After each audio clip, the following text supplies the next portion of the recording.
خبر شامل کریں گے ڈیرہ غازی خان سے ہمارے نمائندہ خالد منیر کی۔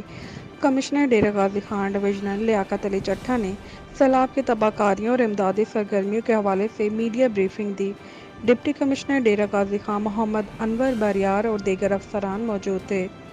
کمشنر لیاقت علی چٹھا نے کہا کہ ضلع ڈیرہ غازی خان میں حالیہ سیلاب کے طویل ترین اور تاریخی لہر نے ہر طبقہ کا معمولی زندگی متاثر کی ہے۔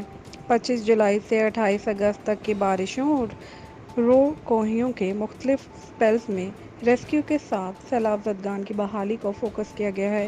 اب تک 39,000 سے زائد خشک راشن، 13,000 سے زائد خیمے، 4,500 آٹے کے بیگز اور تیار خوراکیں، 2,400 سے زائد دیگیں تیار کرکے متاثرین کو فلڈ ریلیف کیمپس اور بستیوں میں کشتیوں اور دیگر ذرائع سے جا کر پہنچائی گئی ہیں۔